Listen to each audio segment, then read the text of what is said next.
En famille ou entre amis, nous allons bientôt célébrer la fin de l'année. Si Noël et le jour de l'an offrent de merveilleux moments, l'inattention ou l'imprudence peuvent gâcher la fête.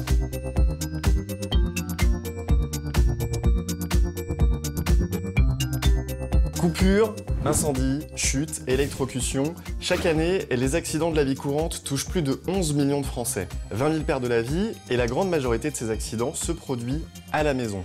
Si l'accident peut arriver à tout moment, la période des fêtes de fin d'année présente des risques spécifiques. Pourtant, en prenant des précautions très simples et en respectant quelques règles de prudence, nous pourrons passer de très belles fêtes. Muriel, bonjour. Bonjour. Vous êtes experte en prévention et vous allez nous aider à identifier les risques spécifiques des fêtes de fin d'année et surtout nous expliquer comment on peut éviter des accidents qui peuvent être très graves. Alors commençons par le sapin, symbole de la magie de Noël. Pour que la fête soit belle, quel roi des forêts choisir et comment le décorer en toute sécurité? Alors, plusieurs choix s'offrent à vous, soit un sapin naturel, soit un sapin artificiel ou un sapin floqué. C'est celui qui est couvert d'une mousse blanche ou colorée. C'est le plus inflammable des trois, ne le placez jamais près d'une source de chaleur. Et pour les guirlandes électriques? Alors soyez très vigilants si vous utilisez des guirlandes électriques. Assurez-vous que celle de l'année dernière est en bon état. Et puis si vous devez en racheter une, évitez les premiers prix. Choisissez un modèle qui est conçu pour l'intérieur et non pas pour l'extérieur. Et pour terminer, Muriel, qu'est-ce qu'on fait de son sapin après les fêtes? Alors après les fêtes, on va éviter de brûler son sapin dans la cheminée parce que ça va encrasser le conduit. On va plutôt le déposer en déchetterie. Si on a la chance de posséder un poêle ou une cheminée, il est tentant de faire une belle flambée. Alors, Muriel, déposons les chaussons au pied du sapin et allons faire un petit tour au coin du feu.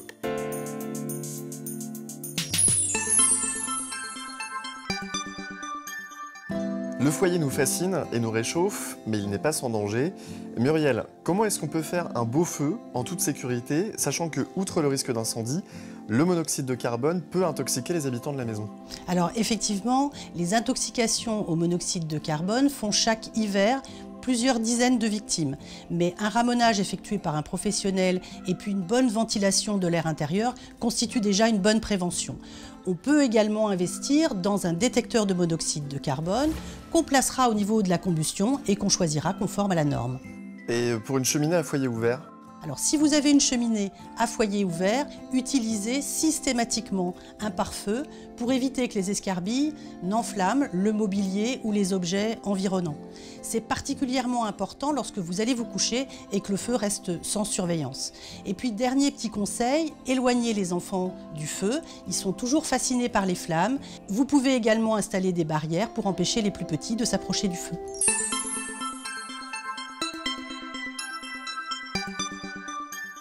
La cuisine est un lieu plein de pièges, notamment pour les enfants, n'est-ce pas Muriel?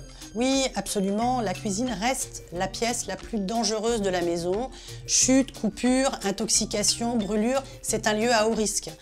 Lorsqu'on prépare le repas, par exemple, on est moins disponible et attentif aux enfants, donc éloignons-les sous la surveillance d'un autre adulte. Et pendant les fêtes, le grand classique, c'est la blessure en ouvrant les huîtres. Oui, effectivement, utilisez un couteau adapté et un gant de protection.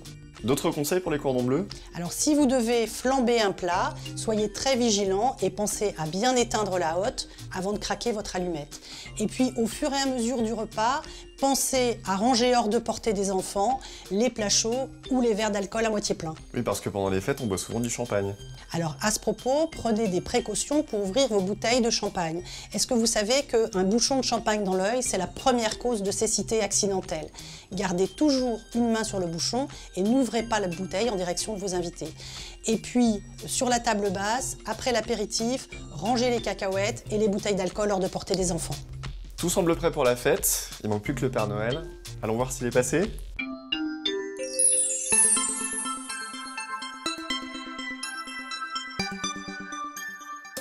Muriel, avant que les enfants n'ouvrent leurs cadeaux, vous avez peut-être encore quelques conseils pour les Pères Noël et les Mères Noël de France? Alors rien ne pourrait être pire qu'un accident provoqué par un jouet de Noël. Lors de l'achat, lisez attentivement les mentions sur le jouet ou sur son emballage. Choisissez un jouet adapté à l'âge de l'enfant. Un jouet par exemple idéal pour un petit de 5 ans pourrait être dangereux pour un plus jeune. Et pour les peluches? Alors les peluches, vérifiez la solidité des peluches et puis du compartiment sécurisé des piles qui ne doit s'ouvrir qu'à l'aide d'un outil. Suivez scrupuleusement les notices d'utilisation et les conseils de montage. Et qu'est-ce qu'on fait des emballages?